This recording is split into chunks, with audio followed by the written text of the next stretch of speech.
मैं आशा करता हूँ आप सभी लोग अच्छे होंगे। जैसे कि आप लोगों को पता है कि ईस्टर्न रेलवे कोलकाता में जो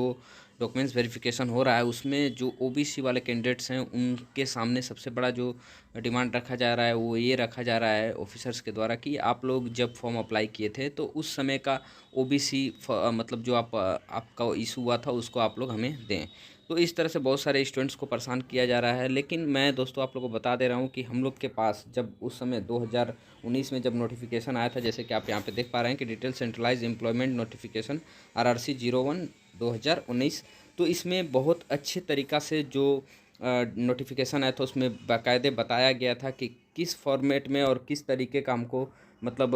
ओबीसी का सर्टिफिकेट होना चाहिए। तो जो भी भाई हमारे मतलब ओबीसी से बिलोंग कर रहे हैं वो टेंशन ना लें, पैनिक ना लें, क्योंकि हम लोग के पास एक अच्छा सबूत है उन लोग के सामने पेश करने का। हम लोग अच्छी तरीके से अपने बातों को आरएससी के सामने रख सकते हैं इस नोटिफिकेशन के माध्यम से ही, क्योंकि उन्होंने जब नोटिफिकेशन जारी किया था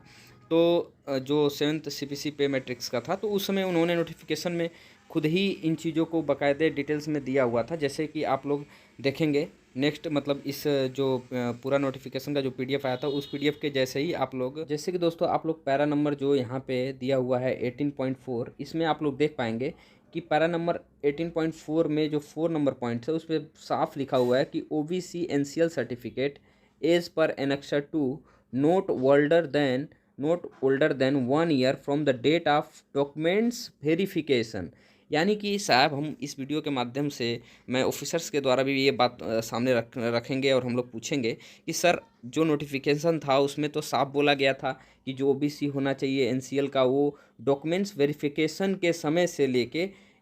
नोट ओल्डर देन 1 ईयर होना चाहिए। यानी कि जब हमारा डॉक्यूमेंट्स वेरिफिकेशन होगा तो उस समय तक 1 साल से पुराना नहीं होना चाहिए। तो हम जो गरीब स्टूडेंट्स हैं आप जानते ही हैं, मतलब उन ऑफिसर्स को हम लोग बताएंगे कि हम लोग जानते ही हैं कि आप लोग जानते ही हैं कि जो भी स्टूडेंट हैं वो कॉमन फैमिली और गरीब फैमिली से बिलोंग करते हैं। तो जब भी हम लोग अपना ओबीसी फॉर्मेट अप्लाई करते हैं कहीं भी किसी भी स्टेट में तो कुछ पैसे खर्च होते हैं। दूसरी बात है बहुत सारे फ्रेंड्स इलाहाबाद, पटना, कोटा, जहाँ तहाँ अलग अलग स्टेट्स में रह के और अलग अलग सिटीज़ में रह के अपनी कंपटीशन की तैयारी कर रहे होते हैं, तो उनको बहुत समस्या होती है अपने उस नेटिव प्लेस पे जाना यानी गांव जाना और उस शहर से अपने को अप्लाई करना, तो बहुत सारे खर्चा होती हैं। तो जब आप लोग ने कही दिए थे कि डॉक्यूमेंट्स वेरिफिकेशन के समय से 1 साल पुराना नहीं होना चाहिए, तो हम चीज़ों को जब देख ही रहे थे कि नोटिफिकेशन आया, नोटिफिकेशन के बाद जो एग्ज़ाम का डेट दिया गया था उस डेट पे एग्ज़ाम नहीं हो पाया, तो हम लोग जो हम लोग का ओबीसी सर्टिफिकेट था उसको हम लोग क्यों अपने मतलब इतने पैसे खर्चे करके, जो एग्ज़ाम का ना कोई डेट फिक्स रहा इस 3 साल 4 साल में, तो हम लोग अगर उसको उस समय अप्लाई करे भी होते तो हम लोग के पैसे खर्चे होते। तो इसीलिए बहुत सारे कैंडिडेट ऐसे थे जिसमें से मैं भी खुद था कि मैं बहुत दिनों तक वेट करता रहा कि जैसे ही मैं एग्ज़ाम दूंगा CBT 1, उसके बाद जब मैं पीटी के लिए जाऊंगा उसके बाद क्लियर हो जाएगा मेरा लगभग कि नहीं चलो मेरे को अब अपना डॉक्यूमेंट्स बनवा लेना होगा, ताकि मेरे को नेक्स्ट प्रोसेस अब जो गुजरना है उसमें मेडिकल और डीवी से गुजरना है। तो आप लोग जब इतने सारे प्रोसेस को लंबा लेके चले गए और उसमें नोटिफिकेशन में आप लोग ऑलरेडी बोल रखे थे। दूसरी बात है बहुत सारे कैंडिडेट्स ऐसे होते हैं जो ओबीसी कैटेगरी में लीगल वे में आते हैं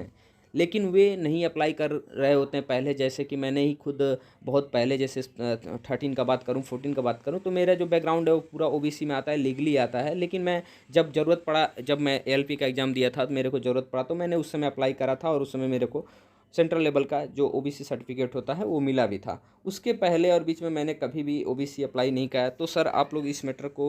बखूबी समझ सकते हैं। इस तरीक़ा से हम लोग उन लोग को समझाने का प्रयास करेंगे। तो दोस्तों मैं आशा करता हूँ कि आप लोग भी इस नोटिफिकेशन का पीडीएफ मेरे जो टेलीग्राम लिंक है वहाँ पे मैं इसको भेज दे रहा हूँ। वहाँ पे जब आप लोग जाएंगे 18.4 जो पॉइंट दिया हुआ है तो इस पेज पे जा करके आप लोग देख पाएंगे कि 18.4 में जो 4 नंबर पॉइंट है, 4 नंबर पॉइंट पे आप लोग साफ पढ़ेंगे जहाँ पे लिखा हुआ है कि एनेक्सर 2 का जो फॉर्मेट होना चाहिए वो 1 साल से पुराना नहीं होना चाहिए। जो सबसे बड़ी बात है हम लोग के लिए वो साबुत वो ये है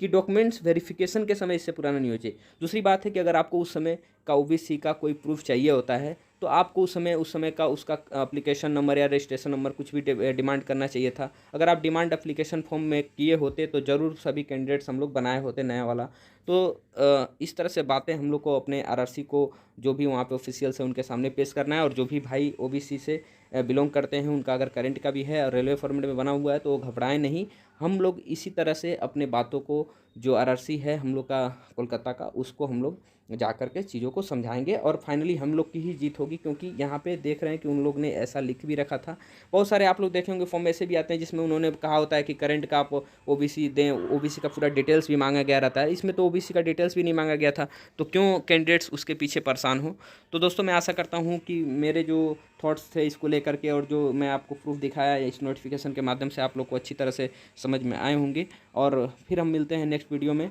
एक नए अपडेट्स के साथ। तब तक के लिए आप सभी को धन्यवाद।